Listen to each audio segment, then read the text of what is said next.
পৃথিবীতে আহলুল হাদিসের প্রয়োজন আছে কিনা একটা প্রশ্ন। কেন আছে? আহলুল হাদিস যদি পৃথিবীতে না থাকে তাওহীদ থাকবে না এবং সুন্নাত থাকবে না।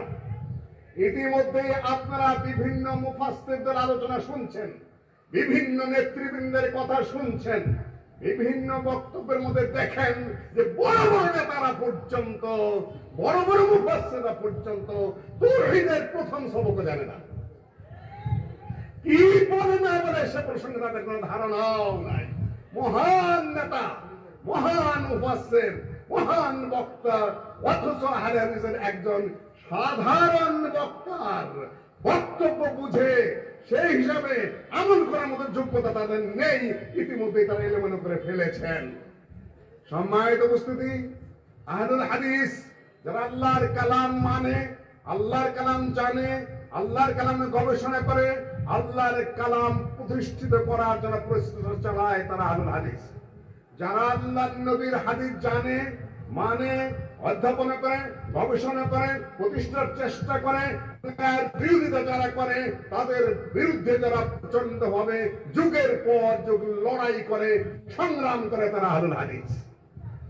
সম্মানিত উপস্থিতি, দেখুন আল্লাহর নবীর ইন্তেকালের পরে পরেই কতগুলা ঘটনা ঘটেছে। সেখানে কাররামিয়াদের উপস্থিতি হয়েছে, শিয়াদের উপস্থিতি হয়েছে, মুরজিয়াদের উপস্থিতি হয়েছে, তারপরে আপনার খারিজিদের উপস্থিতি হয়েছে, বহু ফেরকার জন্ম হয়েছে। এখন আমরা সারা বাংলাদেশে কোন ফেরকা দেখতে পাচ্ছি? কে উত্তর দিবেন? জবাব দেয় আমি জানি, জবাব দিতে পারবেন না। খারেজি এবং শিয়া মিশ্রিত ইসলামের নামে একটি মতবাদ মাথা ঝাড়া দিয়ে উঠছে। কিছুই বুঝবেন না, তাও আমি জানি। অনেক ব্যাখ্যা বিশ্লেষণ করে বুঝাতে হয় আপনাদেরকে, এবং সেটা শুনতে আপনারা প্রস্তুত নন। আমার ভাইদেরকে বলবো, এখন আপনাদের সাহস করার সময় হয়েছে। অন্যের ঘরের কর্মী হয়ে আপনি শুধু এখানে হাজিরা দিবেন, আমি এটাকে এক ধরনের নেফাক মনে করি। আল্লামা আব্দুল্লাহ আল কাফি আল কুরাইশি অর্ধ শত বছর আগে একটি পত্রের জবাবের মধ্যে আপনাদেরকে দৃঢ়ভাবে দৃষ্টি আকর্ষণ করে গেছেন, তার সেটা আপনারা আমল করেননি এখনো পর্যন্ত। সেই জন্য বিপর্যয় সামনে বিপর্যয়ের সামনে হাজির হয়ে আছে। হয় এখন আপনারা এই দেশের তৃতীয় শ্রেণীর নাগরিক হয়ে দাসত্ব করবেন, না হয় যা বলে তাই মেনে নিবেন, না হলে নির্যাতিত হবেন, কারাভোগ করবেন। এতে আমি আর কোনো সন্দেহ দেখতে পাচ্ছি না। আপনারা কোন দৃষ্টিতে দেখছেন আপনারাই জানেন। আমার চিন্তায় মনে করছে এখন আপনারা দাসত্বের পথে আছেন। খুব শীঘ্রই দাসে রূপান্তরিত হবেন, দেশের তৃতীয় শ্রেণীর নাগরিক হবেন, কিংবা জেলখানায় পৌঁছবেন। তাছাড়া আপনাদের সামনে কোনো পথ নাই। কিছুই বুঝতেছে না তো আমি জানি, বোঝার দরকার নাই, শুধু শব্দ করে কানে নিয়ে চলে যান। किस्मत के हर चीज को कस्सम अज़ल ने, जिस चीज को जिस शख्स के लायक नजर आया, बुलबुल को दिया रोना, परवाने को जलना, गम हमको दिया सबसे जो मुश्किल नजर आया। আল্লামা আব্দুল্লাহ আল কাফি এই শেরটা তেলাওয়াত করতেন, পাঠ করতেন। সেই থেকে সবচেয়ে কঠিন যে সমস্যাটা সেইটা আল্লাহ আমাকে দিয়েছেন, সেটা হলো শুধু দুশ্চিন্তা, সেটা হলো সাথে কুচিন্তা, সেটা হলো মাথার মধ্যে সমস্যা, সমাজ নিয়ে চিন্তা করা, কোন পরিবেশে যাচ্ছে। সেদিন ডক্টর মুজাফফর আমাকে দেখে বলছে, ভাই এখন তো যন্ত্রণার পরে যন্ত্রণা, সমস্যার পরে সমস্যা, এখন কি করি? আমি বললাম যে তোমাকে কে বলেছে তুমি আন্দোলন করবা, তুমি আহলে হাদিসের প্রতিষ্ঠা করবা, তুমি সুন্নাত কায়েম করতে যাবা, তুমি তাওহীদ কায়েম করতে যাবা, তুমি চিন্তায় করবা না, তুমি সমস্যায় পড়বা না, তুমি ভেদালে পড়বা না, তুমি মায়ের খাবা না, তো তুমি কোথায় শিখেছো এই আন্দোলন? এটাই তোমাকে জড়িয়ে ধরবে চতুর্দিক থেকে। সকল প্রকারের চ্যালেঞ্জ মোকাবেলা করেই তোমাকে দাঁড়িয়ে থাকতে হবে। কথার কথা যেহেতু ওর সাথে আমার এইভাবে কথা হয়, নেতৃবৃন্দ এখানে রয়েছেন, আরো দূর দূর থেকে যারা শুনছেন, যুবকদের দৃষ্টি আকর্ষণ করে যাচ্ছি যে তোমরা প্রস্তুত হও, তোমরা রেডি হও। সেই যে গত বছর সেই জমিয়তে, সেই কনফারেন্সে, ইউনিভার্সিটির মাঠে আমি বলেছিলাম যে 10-15টা সেমিনার করো। আল্লামা আব্দুল্লাহ আল কাফি সাহেবের উপরে একটা সেমিনার করতে তোমরা এখন কোনো সক্ষম হও নাই।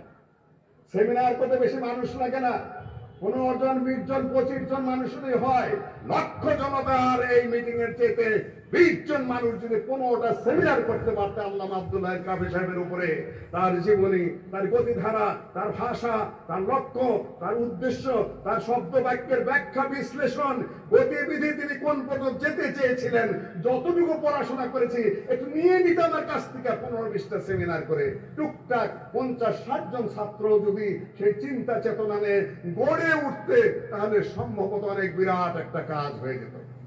আমি তোমাদেরকে প্রশ্ন রেখেছিলাম গতকাল ওইখানে ওই পূর্বাঞ্চলের মাঠে সরকার একটা সুযোগ দিয়েছে, 2 থেকে 3 সপ্তাহের একটা ট্রেনিং সেশন হবে, সেখানে কারাতে শিখাবে, জুডো শিখাবে, ফায়ারিং শিখাবে, 8000 ছেলে নিলে কয়জন তোমার রেজিস্ট্রেশন করেছে হাত তোলো? জানোই না খবর?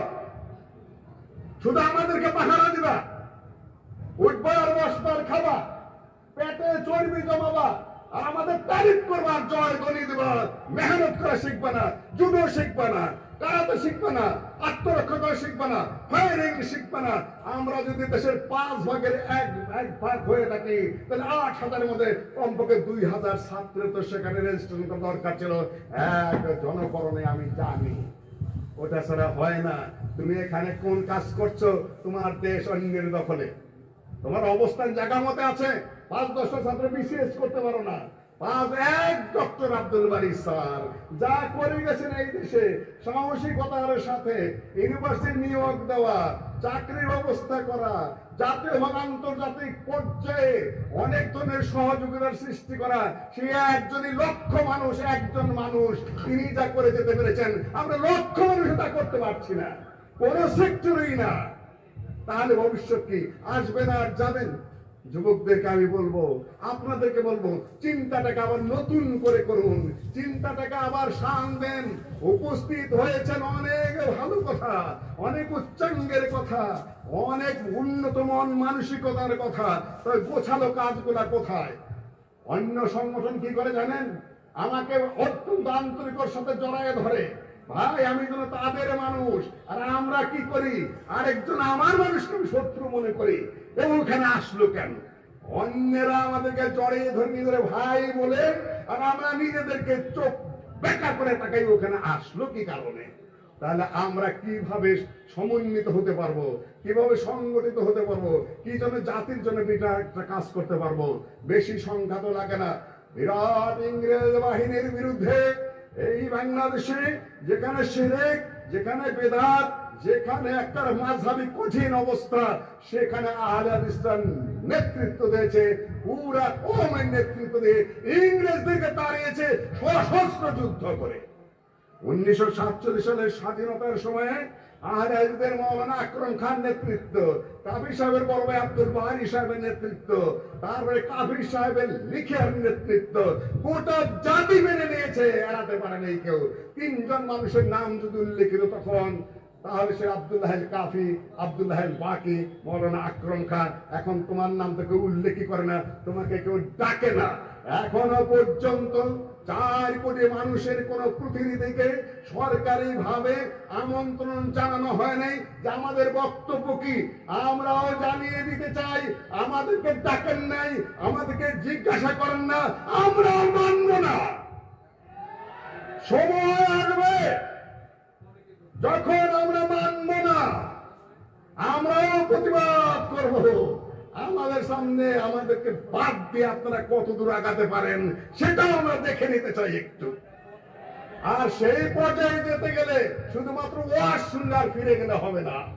সেই পর্যায়ে যেতে গেলে তোমার চিন্তা চেতনাকে, তোমার সাহসকে, তোমার জাতীয়তা বোধকে, তোমার অবস্থানকে, তোমার বাণীকে, তোমার কণ্ঠকে, বক্তব্যে, চিন্তায়, আলোচনায়, লেখনীতে, ঘরে বাহিরে সর্বত্র তোমার এই কাজগুলো করে নিতে হবে। যেহেতু আমার টাইম সংক্ষেপ, দলিল প্রমাণ দেওয়ার বেশি কথা আমি বলতে চাচ্ছি না। আল্লামা আব্দুল্লাহ আল কাফি আল কুরাইশির বইগুলা একটু পড়ে নেবেন। আহলে হাদিস পরিচিতি পড়ে নেবেন, রাজনীতির সূত্রটা পড়ে নেবেন, ইসলামী অর্থনীতির ক খ পড়ে নেবেন, পাকিস্তান ইসলামী শাসন সংবিধানটা পড়ে নেবেন, শাসনতন্ত্র কমিশনের 40 প্রশ্নের জবাব পড়ে নেবেন। যখন এই দেশে কোনো ইসলামিক রাজনীতি ছিল না তখন পথ দেখেছেন আল্লামা আব্দুল হাই কাফি। আর এখন ইসলামিক রাজনীতি আসছে গেছে, আমরা বলি খালি করে হারাম হারাম হারাম হারাম ফতোয়া।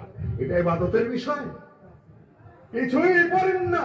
যাদের কোনো লেখাপড়া নেই, আল্লামা আব্দুল হাই কাফি কি বলেন নাই যে যাদের লেখাপড়া নাই তেমন কিছু, যারা কদাচ জ্ঞানের আসনে আসেন তারাই আমার সম্মুখে দুরাভিগম্য প্রতিরোধ করে তুলেছে, আমাকে লিখতে দিচ্ছে না, আমার কাজ নিয়ে এগিয়ে যেতে দিচ্ছে না। এক ধরনের 3 নম্বরী হুজুর। এখন 3 নম্বরী হুজুররা বাংলা জানে না, ইংরেজি জানে না, আরবি ঠিক মতো পড়তে পারে না, রাজনীতি কি বোঝে না, অর্থনীতি কি বোঝে না, আইন কি বোঝে না, আন্তর্জাতিক কি বোঝে না, কিছুই বোঝে না, খালি কয় হারাম আর হারাম। ভালো লাগে, মাথায় তুলে নিতে হবে তার সামনে ওই সমস্যাগুলো ছিল, তুমি বোঝো না কিন্তু ফতোয়া দাও আর সাথে সাথে জয়গণে জি হুজুর জি হুজুর। কি অবস্থা! সম্মানিত উপস্থিতি, তিনি কি বলে যান নাই আমাদের সেই আরাধ্য যে লক্ষ্য, যে জন্য আমরা ইংরেজদের বিরুদ্ধে যুদ্ধ করেছি, 47 এই ভূখণ্ড আমরা স্বাধীন করেছি, পূর্ণাঙ্গ ইসলাম প্রতিষ্ঠা করা, তৌহিদ প্রতিষ্ঠা